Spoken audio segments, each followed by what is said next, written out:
नमस्कार साथियों, आज का ये वीडियो बहुत ज़्यादा इंपॉर्टेंट है क्योंकि यहाँ पे सवाल बन रहा है कि किसको भवन संख्या दी जाएगी, किसको मकान संख्या दी जाएगी और किसको कोई भी नंबर नहीं दिया जाएगा। यानी जनगणना के समय उसको काउंट ही नहीं किया जाएगा जनगणना में।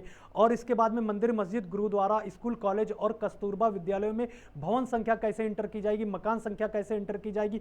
घर के बगल में एक टीन शेड पड़ा हुआ है, उसको भी अगर आप यूज़ कर रहे हैं, किसी कार्य के लिए यूज़ कर रहे हैं, यदि भूसा भरते या कुछ भी कार्य कर रहे हैं, तो उसको कौन सा नंबर इंटर किया जाएगा, या भवन संख्या या दोनों ही, मकान संख्या भवन संख्या दोनों ही उसमें इंटर की जाएगी। मकान सूचीकरण की बारीक से बारीक जानकारी आज हम इस एक वीडियो में देने जा रहे हैं। तो चलिए शुरू करते हैं और डायरेक्ट टॉपिक पे हम आते हैं। उससे पहले आप हमारी वीडियो को लाइक कर दीजिए और हमारे चैनल को सब्सक्राइब जरूर कीजिएगा और ज़्यादा से ज़्यादा वीडियो को शेयर कीजिए ताकि जो भी जनगणना कर रहे हैं उनके पास भी जानकारी पहुंच सके और जिनकी प्रॉपर्टी की जनगणना होनी है वो भी अच्छे से समझ सके कि अगर नंबर गलत पड़ जाता है तो क्या इस नंबर का बदलाव किया जा सकता है, भवन संख्या के नंबर को बदला जा सकता है या मकान संख्या के नंबर को बदला जा सकता है या नहीं। ये सारी जानकारी हम यहाँ पे आज आपको एक वीडियो में देने जा रहे हैं। तो सबसे पहले यहाँ पे हम देखेंगे कि दुकान, ऑफिस और गोदाम को नंबर कैसे और कब देना है।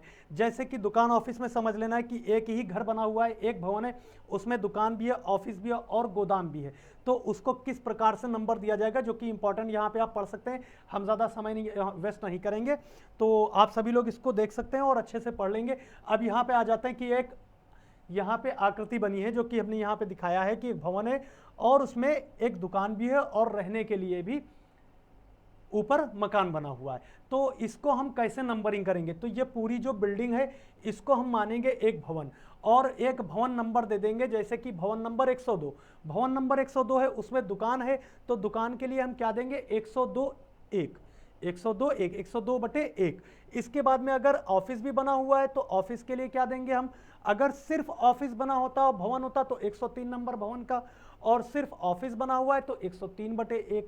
ध्यान देना है, अगर भवन बना हुआ है केवल और उसके साथ में सिर्फ गोदाम बना हुआ है तो भवन नंबर 104 और गोदाम के लिए क्या पड़ेगा नंबर, 104 बटे 1। यदि ये तीनों है एक भवन में, यदि ये तीनों है एक भवन में तो भवन का नंबर जो भी होगा 102 103 104 105, तो हम भवन नंबर देंगे 105 और इसके बाद में दुकान के लिए 105 बटे 1, ऑफिस के लिए 105 बटे 2 और मकान के लिए 105 बटे 3। तो ये क्लियर हो गया है कि यदि एक बिल्डिंग में दुकान, ऑफिस और मकान बना हुआ है तो पूरी बिल्डिंग को हम भवन संख्या मानेंगे और उसके बाद में सबको हम अलग अलग नंबर देंगे। अगर भवन संख्या 105 दी है तो दुकान के लिए 105 बटे 1 और ऑफिस के लिए 105 बटे 2 और इसके बाद में मकान के लिए 105 बटे 3।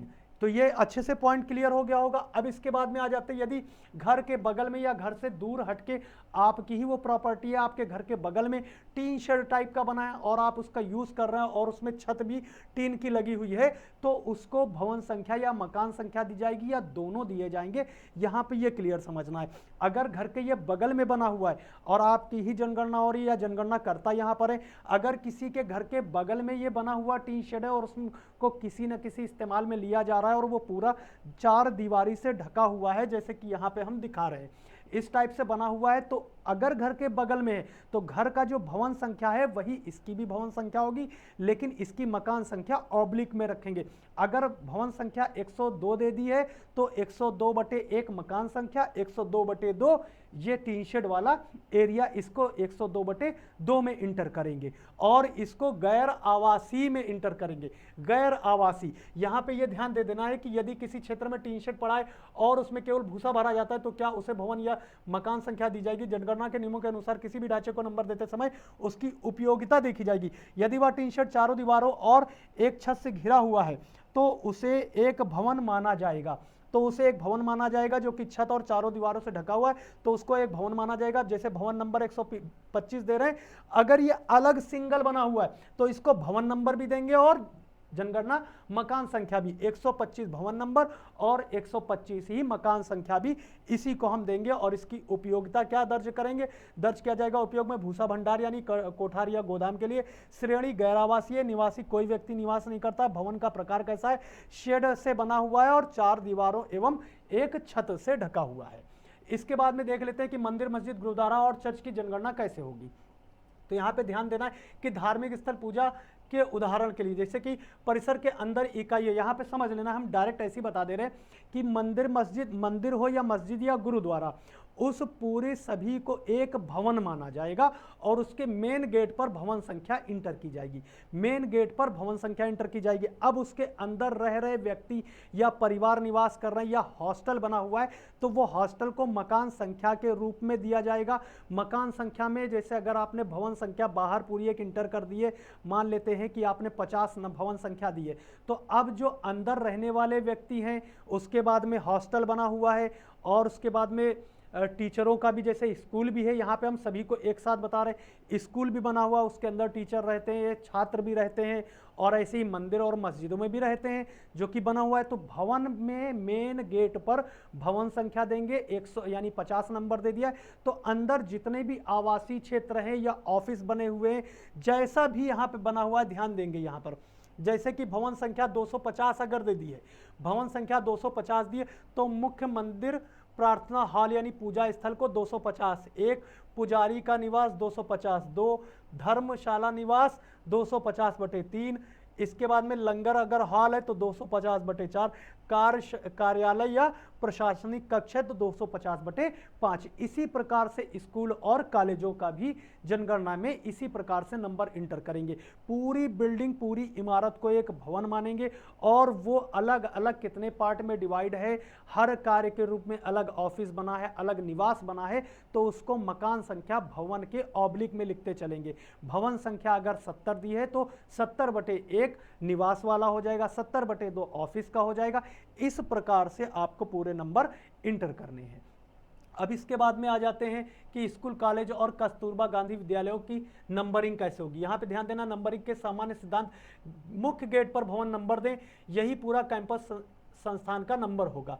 पूरे कैंपस को एक इकाई माने, भले ही इसमें कई भवन हो, पूरे भवन को एक इकाई मानना है कैंपस को, भले इसमें कई भवन बने हो। सीमा स्पष्ट करें, 4 दीवारी बाउंड्री वाला, प्राकृतिक सीमा यानी नदी, सड़क आदि। उपयोग के आधार पर वर्गीकरण करें, शैक्षिक, आवासीय, प्रशासनिक, यानी किस किस प्रकार से उस पूरी कैंपस के अंदर क्या क्या बना हुआ है, प्रशासनिक है, शैक्षणिक भी है और आवासीय भी है। तो आवासीय स्थानों को संस्थागत परिवार के रूप में दर्ज करें। अब यहाँ पे ध्यान देना है, स्थान का प्रकार, वर्गीकरण और प्रकृति। स्कूल यानी डे स्कूल, गैर आवासीय शैक्षणिक गतिविधि। कॉलेज महाविद्यालय गैर आवासीय उच्च शिक्षा। कस्तूरबा गांधी आवासीय विद्यालय यानी छात्रावास सहित, तो यहाँ पे क्या करेंगे, छात्राओं का आवास और शिक्षा। अब इसकी नंबरिंग भी कैसे होगी यहाँ पे समझ लेना है। स्कूल के लिए जैसे भवन संख्या 120 आपने दे दी, ये स्कूल के लिए, और ये राजकीय महाविद्यालय 121 और कस्तूरबा गांधी आवासीय विद्यालय 122। ये एक एग्जाम्पल है कि जो नंबर दिए जाएंगे, जरूरी नहीं कि आपको 120 देना है, जो आपके क्षेत्र में जिस सीरीज में चल रहा है उस प्रकार से नंबर देना है। ठीक है, पूरे स्कूल परिसर को एक इकाई मानेंगे, मुख्य गेट पर 120 लिखेंगे। स्कूल का 120 है तो 120 लिखा जाएगा। कक्षाएं, प्रयोगशालाएं, कार्यालय, खेल मैदान आदि इसी परिसर का हिस्सा होंगे, सभी इसी परिसर का हिस्सा होंगे। एक ही कैंपस में अलग अलग उपयोग होने पर, तो उपयोग के लिए अब ध्यान देना है, जैसे कि आपने 124 नंबर, 120 नंबर कुछ भी अगर डाला है, मान लेते हैं स्कूल है उसका आपने 120 नंबर दिया है, तो जनगणना यानी भवन संख्या 120 है, 124 है, तो उसके कक्षा भवन की संख्या क्या होगी, 124/1 गैर आवासीय।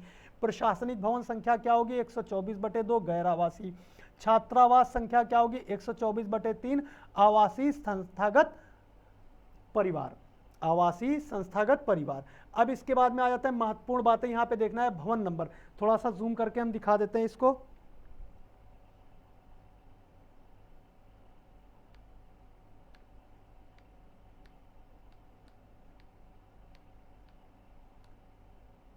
ठीक है, यहां पे समझना है।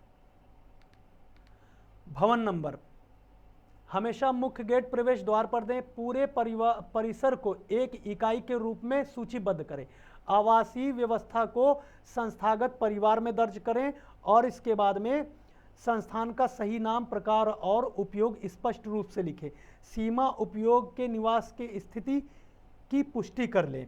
अब ये बिल्कुल क्लियर समझ में आ गया है कि इस प्रकार से पूरा एक कैंपस है और उसमें कैंपस के अंदर अलग अलग सब क्षेत्र बने हुए हैं। कोई हॉस्टल बना है तो कोई शैक्षणिक संस्थान है और इसके बाद में कोई ऑफिस बना हुआ है, तो सभी को एक पूरे पूरे एक क्षेत्र को, परिसर को हम भवन संख्या देंगे और उसके अंदर जितनी इमारतें बनी हैं उसको हम मकान संख्या के रूप में दर्शाएंगे, वो भी ऑब्लिक करके 124/1, 124/2। तो ये पॉइंट अच्छे से क्लियर हो गया होगा। अब इसके बाद में नेक्स्ट पे आ जाते हैं, फैक्ट्री और कारखानों का सर्वे कैसे होगा। फैक्ट्री और कारखानों का सर्वे, तो यहां ध्यान देना, सर्वे का सिद्धांत क्या, 4 दीवारी सीमा, दीवार के अंदर की पूरी फैक्ट्री कारखाना एक इकाई मानी जाएगी। मुख्य गेट पर, प्रवेश द्वार पर एक ही भवन नंबर दिया जाएगा। जो इसका मुख्य गेट होगा उस पर एक ही भवन नंबर दिया जाएगा। इसके बाद में ध्यान देना है, फैक्ट्री के अंदर स्थित अलग अलग उपयोग, थोड़ा इसको भी जूम करके हम दिखा देते हैं।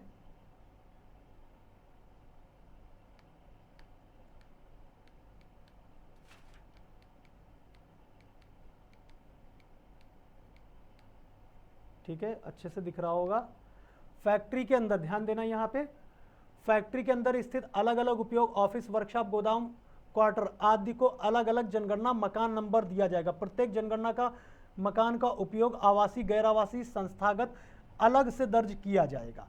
तो ये क्लियर समझ में आ रहा है। इसके बाद में देखना है, जैसे उदाहरण के लिए एक बड़ी ये फैक्ट्री दी गई है, इसके बाद में नंबरिंग का तरीका क्या होगा, मुख्य गेट पर भवन नंबर देंगे। मुख्य गेट पर भवन नंबर, जैसे एग्जांपल के लिए 500 दिया गया है। अंदर की इकाइयों को जनगणना मकान नंबर देंगे, जैसे 501, 502। आवासीय इकाइयों को क्वार्टर के रूप में, जैसे थोड़ा दिख नहीं रहा होगा, इसको भी जूम कर देते हैं। ठीक है, आवासीय इकाइयों क्वार्टर को आवासीय श्रेणी में दर्ज करें। ऑफिस, वर्कशॉप, गोदाम, सिक्योरिटी आदि को गैर आवासीय श्रेणी में दर्ज करेंगे, गैर आवासीय श्रेणी में दर्ज करेंगे। अब इसके बाद में आ जाते, देखें वर्गीकरण यहाँ पे दिया गया है कि उपयोग का प्रकार श्रेणी, जैसे प्रशासनिक भवन, ऑफिस गैर आवासीय होगा, वर्कशॉप उत्पादन इकाई गैर आवासीय होगा, गोदाम स्टोर गैर आवासीय होगा, लेबर क्वार्टर स्टाफ आवास, तो इसको आवासीय रखेंगे, और सिक्योरिटी रूम गार्ड इसको गैर आवासीय में रखेंगे। अब यहाँ पे आ जाते हैं जनगणना मकान नंबर। तो जैसे आपने फैक्ट्री को पूरा 500 नंबर दिया है, तो क्रम संख्या में आ जाएंगे जनगणना मकान नंबर में 500/1 ये प्रशासनिक भवन, एग्जाम्पल बता रहे हम, गैर आवासीय कोई निवास नहीं करता। इसके बाद में 500/2 वर्कशॉप, 500/3 वर्कशॉप 2, 500/4 यहाँ पे आ जाएगा रॉ मटेरियल गोदाम, 500/5 से 500/20 तक की लेबर क्वार्टर, जो कि अलग अलग डिवाइड किए जाते हैं। तो 505 से 520, 21 जितना भी बन जाए, जितने लेबर क्वार्टर बने हो वो सभी होंगे। 500/21 यह सिक्योरिटी रूम के लिए गैर आवासीय होगा। तो इस प्रकार से सभी नंबर इंटर करने हैं। अब आ जाते हैं और नेक्स्ट पेज देखते हैं, जो कि यहाँ पे हम सभी इंपॉर्टेंट टॉपिक लेके आए हैं कि अभी किसको नंबर नहीं देना है, वो भी यहाँ पे पूरी जानकारी दी गई है।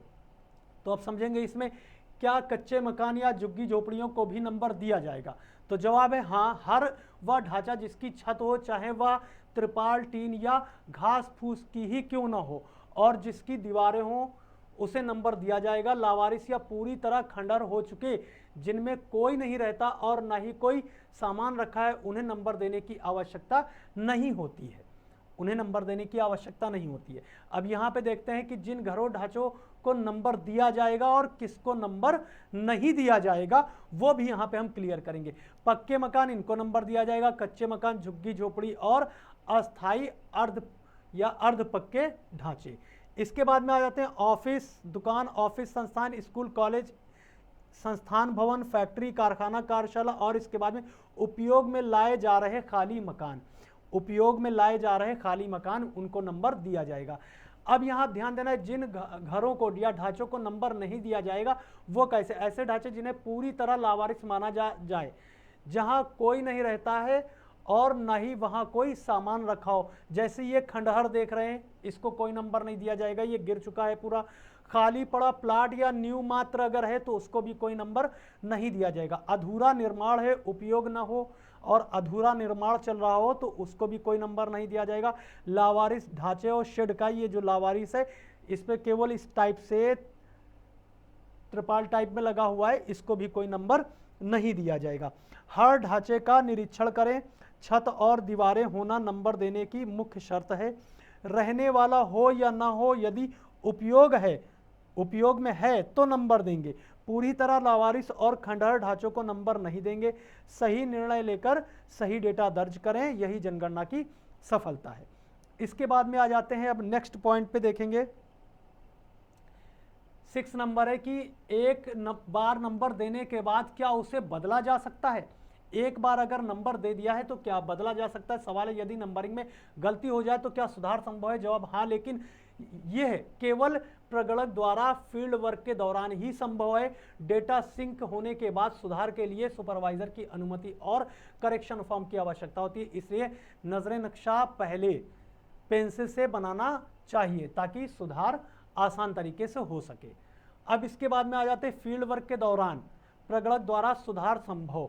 तो ध्यान देना, ये सभी के लिए इंपॉर्टेंट है। आप लोगों को अगर जनगणना आपकी प्रॉपर्टी की हो रही है तो सही नंबर पढ़ना चाहिए, नंबर गलत ना हो जाए और कहीं डबल नंबर ना इंटर हो जाए, तो वो भी ध्यान देना है। तो इसके लिए आप लोगों के लिए भी ये वीडियो बहुत ज़्यादा इंपॉर्टेंट है।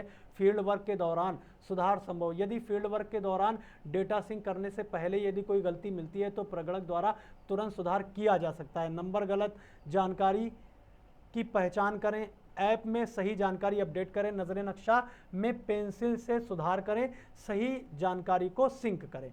अब इसके बाद में प्रगणक की गलती जानकारी सुपरवाइजर को देंगे। सुपरवाइजर जांच कर गलती सही करने का पता लगाएंगे, उसको सही करेंगे। गलती जो हुई है उसका पता लगाएंगे और उसको सही करेंगे और उसी में डायरेक्ट करेक्शन करेंगे। एप्लीकेशन में अनुमति मिलने के बाद सुधार किया जाएगा और दोबारा सिंक करेंगे। अब इसके बाद में आ जाते हैं नजरे नक्शा में मैप में सही पेंसिल से क्यों बनाना है। देखिए, पेंसिल से तो पूरा मैप तैयार करना ही है, पेंसिल से बनाने के अलावा गलती होने पर आवाज से मिटाकर सुधार कर सकते हैं। नंबर बदलने, जोड़ने या हटाने में सुविधा होती है। नक्शा साफ और सही रहता है। समय की बचत होती है, जो पेंसिल से अगर बनाएंगे तो उसमें समय की बचत होगी। गलती हुई है अगर तो घर का मकान नंबर गलत है रूप से 125 दर्ज हो गया है, कोई भी नंबर गलत अगर दर्ज हो गया तो उसका सुधार किया जा सकता है। फील्ड में पहचान करेंगे और उसके बाद में उसका डेटा पूरा सही तरीके से एडिट करके उसको फिर से दोबारा सिंक करेंगे। तो ये क्लियर समझ में आया किसको नंबर देना है और किसको नंबर नहीं देना। इसके बाद में सर्वे के लिए कौन कौन से डॉक्यूमेंट चाहिए। तो यहाँ पे मकान मालिक से कोई कागज़ मांगना ज़रूरी है। तो यहाँ पे ध्यान देना है कि कोई भी डॉक्यूमेंट किसी से ना रजिस्ट्री ली जाएगी, ना इसके बाद में आधार कार्ड या कोई भी मुखिया का कोई डॉक्यूमेंट नहीं लिया जाएगा। सिर्फ मुखिया का नाम, परिवार के सदस्यों की संख्या, बिजली पानी जैसी बुनियादी साधनों की जानकारी लेनी होगी। ज़रूरत नहीं इसमें जनगणना के लिए केवल, यानी कोई भी ये डॉक्यूमेंट देने की ज़रूरत नहीं है। ज़मीन के कागज़, रजिस्ट्री, खतौनी, मकान नक्शा और इसके बाद में पट्टा या लीज पर है, अगर आधार कार्ड है तो वो भी मतलब अनिवार्य नहीं है, कुछ भी देना अनिवार्य नहीं है। पैन कार्ड भी नहीं मांगा जाएगा। अब इसके बाद में आ जाते हैं मुखिया का नाम, परिवार के सदस्यों की संख्या, सदस्यों का विवरण, आवास की जानकारी, बुनियादी सुविधाएं, ये सब पूछा जाएगा। पता संबंधी जानकारी, अन्य आवश्यक जानकारियां जो यूज में की जाती है, खाने की सामग्री, ये सब। प्रगणकों के लिए आवश्यक निर्देश, प्रगणक को केवल जानकारी लेनी है, किसी भी प्रकार के दस्तावेज नहीं लेने, लोगों को विश्वास में ले और उन्हें बताएं कि ये जानकारी गोपनीय है और केवल सांख्यिकी उद्देश्य के लिए है। किसी भी परिवार पर दस्तावेज दिखाने का कोई दबाव न डालें और न ही उसकी फोटो प्रतिलिपि लें, यानी फोटोकॉपी भी नहीं ले सकते हैं। केवल वही जानकारी दर्ज करें जो परिवार के मुखिया या जानकार व्यक्ति द्वारा बताई जाए। इसके बाद में जनगणना में सहयोग करना हर नागरिक का दायित्व है। संक्षेप में समझे कि जनगणना के लिए आपको केवल सही जानकारी देनी है, किसी कागज़ को नहीं देना है, कोई भी कागज़ नहीं देना है। आपकी जानकारी देश के विकास की आधारशिला है, क्योंकि जनगणना जो होती है वो आगे उस क्षेत्र में किस प्रकार से विकास कराना है उससे संबंधित ये जनगणना कराई जाती है। तो यहाँ पे ये क्लियर हो गया होगा कि किस भवन को किस प्रकार से नंबरिंग करना है, भवन संख्या कहाँ पर इंटर करनी है और मकान संख्या कहाँ पर इंटर करनी है। यदि कोई भी अगर प्रॉब्लम आ रही है तो आप हमसे कांटेक्ट कर सकते हैं और आप हमारे व्हाट्सएप पे मैसेज भी कर सकते हैं। ये हमारा व्हाट्सएप नंबर है, आप हमारे व्हाट्सएप पे मैसेज भी कर सकते हैं। तो मिलते हैं फिर किसी नेक्स्ट वीडियो में किसी इंपॉर्टेंट टॉपिक के साथ।